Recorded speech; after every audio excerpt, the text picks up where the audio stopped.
धर्मांतरित करके विदेशी धर्म को अपनाए हैं, तो प्रश्न चिन्ह जो उरांव समुदाय पे लगा रहे हैं कि रोहतासगढ़ भेज देने की बात कर रहे हैं, तो मैं कहती हूँ औकात है, दम है तो हमारे पहान राजा को एक तरफ बैठाऊंगी, पहान मान की मुंडा, और एक तरफ चर्च के फादर, और जाके बुलाइए पोप को बुलाइए, वेटिकन से, रोम से बुलाइए, पता चल जाएगा कि आपकी औकात क्या है, कि आप आदिवासी हैं या फिर विदेशी धर्म को मानने वाले दलाल प्रवृत्ति के ठेकेदार, जो उनके मिशन को सक्सेस करने के लिए, भारत देश को बर्बाद करने के लिए एक साजिश रची है। धर्मांतरित करके विदेशी धर्म को अपनाए हैं, तो प्रश्न चिन्ह जो उरांव समुदाय पे लगा रहे हैं कि रोहतासगढ़ भेज देने की बात कर रहे हैं, तो मैं कहती हूँ औकात है, दम है तो हमारे पहान राजा को एक तरफ बैठाऊंगी, पहान मान की मुंडा, और एक तरफ चर्च के फादर, और जाके बुलाइए पोप को बुलाइए, वेटिकन से, रोम से बुलाइए, पता चल जाएगा कि आपकी औकात क्या है, कि आप आदिवासी हैं या फिर विदेशी धर्म को मानने वाले दलाल प्रवृत्ति के ठेकेदार, जो उनके मिशन को सक्सेस करने के लिए, भारत देश को बर्बाद करने के लिए एक साजिश रची है। इसीलिए मैं केंद्र की सरकार को चेताने के लिए मुंडन का कार्यक्रम रखी हूँ कि हमारी आदिवासी बेटी जब मुंडन करेगी तो कितना ये लोग शर्मसार होंगे। क्या आदिवासी अगर पैदा हुए थे तो कौन सी ऐसी मजबूरी आ गई थी कि इन लोगों को धर्मांतरित करना पड़ा, विदेशी धर्म को मानना पड़ा, विदेशी धर्म के लोगों का प्रचारक बनने के लिए चंद कौड़ियों में अपने लोगों का संस्कार को बेचने का जरूरत पड़ा। तो ऐसे ऐसे धर्मांतरित ईसाइयों से ये निशा भगत डरती नहीं है, और मैं जानती हूँ कि इन लोगों ने जो मुझ पे केस किया है, तो इनके केस पे भी फर्जी केसेस से डरती नहीं होती। देखिए, चूंकि भारत के संविधान में भी और इस देश के न्याय का मंदिर में भी आपने देखा है कि इस देश का मूल मालिक आदिवासी है। आदिवासी एक ब्रांड है, आदिवासी बनना हर कोई चाह रहा है इस भारत देश में, और सबसे ज्यादा होड़ लगी हुई है इस झारखंड में। और आपने देखा होगा कि झंडा प्रकरण जो हुआ था उस समय भी जो all India Christian minority front के अध्यक्ष प्रवीण कच्छप के द्वारा निशा भगत में केस किया गया था, और ये धर्मांतरित ईसाई मिशनरियों ने ये भी कहा कि निशा भगत बहुत जल्द जेल जाने वाली है। लेकिन हमारे समुदाय के बारे में इनके निमा बाइबल में हो, चाहे इनके पवित्र धार्मिक ग्रंथों में, या तो फिर कई एक इनके चर्च के ठेकेदार जो पादरी हैं उनके माध्यम से कई किताबें ऐसे निकाली गई जिसमें हमारी संस्कृति, हमारी सभ्यता, हमारे पूजा स्थल को नष्ट कर देने की बात लिखी गई थी।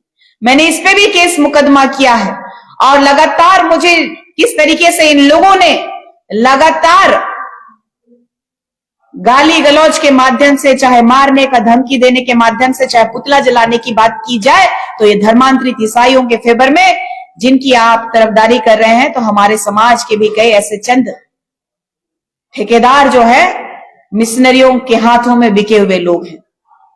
तो मैं उनका विरोध करती हूं, क्योंकि पंखराज बाबा कार्तिक उरांव जी के आदर्शों को जो भूल गए, वो आदिवासी समुदाय को भटकाने का काम जो किए, वो आज यही लोग फड़फड़ाने का काम कर रहे हैं। निशा भगत सच्चाई की बात कर रही है तो आज इन लोगों को मिर्ची लग रही है।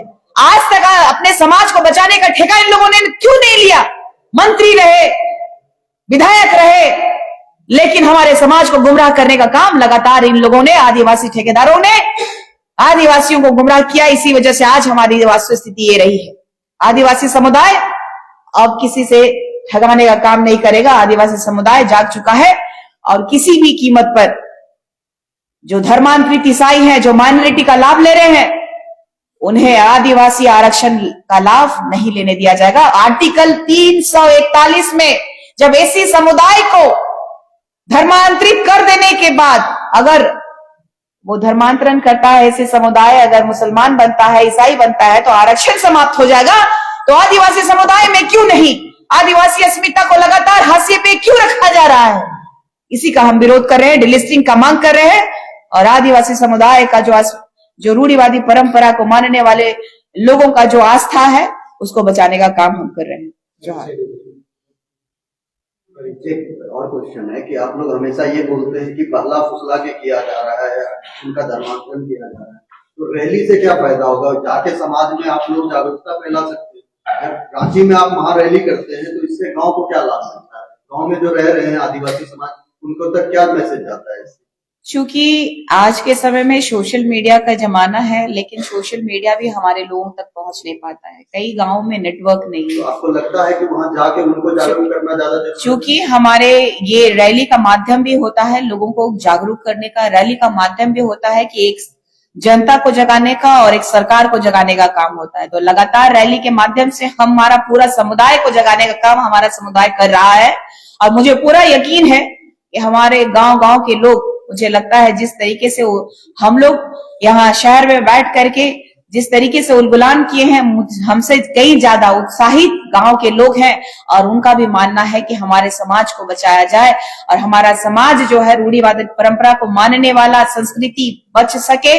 और हमसे कहीं ज्यादा अहम भूमिका फ्रंट लाइन पे गांव वाले निभा रहे हैं। मुझे लगता है कि हमारा समुदाय जो आदिवासी समुदाय है वो आने वाला समय में अपना हक अधिकार लेके रहेगा। इस भारत के संविधान में जो अंकित है उसको भी परिवर्तन करने का काम, इस सरकार को जिताने का काम जो किया हमने, इस सरकार में लग रहा है कि और न्याय व्यवस्था जिस तरीके से आदिवासी समुदाय की बहन बेटियों पे जिस तरीके से लोगों के द्वारा असंवैधानिक जो बातें कर रहे हैं लोग, तो मुझे लगता है कहीं ना कहीं प्रश्न चिन्ह बनता है।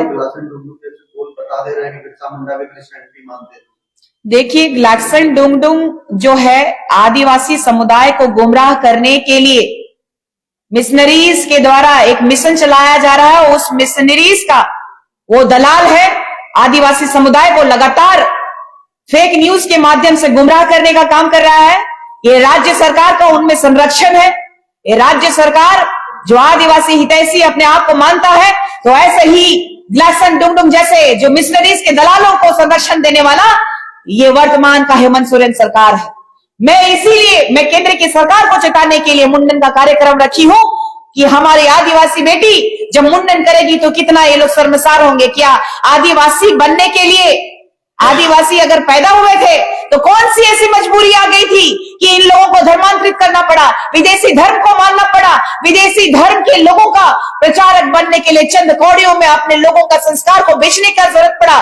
तो ऐसे ऐसे धर्मांतरित ईसाइयों से ये निशा भगत डरती नहीं है। और मैं जानती हूं कि इन लोगों ने जो मुझ पे केस किया है, तो इनके केस पे भी फर्जी केसेस से डरती नहीं हो। जिस तरीके से ये लोग फर्जी अपना संस्कृति सभ्यता को छोड़ करके धर्मांतरित करके विदेशी धर्म को अपनाए हैं, तो प्रश्न चिन्ह जो उराव समुदाय पे लगा रहे हैं कि रोहतासगढ़ भेज देने की बात कर रहे हैं, तो मैं कहती हूँ औकात है, दम है तो हमारे पहान राजा को एक तरफ बैठाऊंगी, पहान मान की मुंडा, और एक तरफ चर्च के फादर, और जाके बुलाइए पोप को बुलाइए, वेटिकन से, रोम से बुलाइए।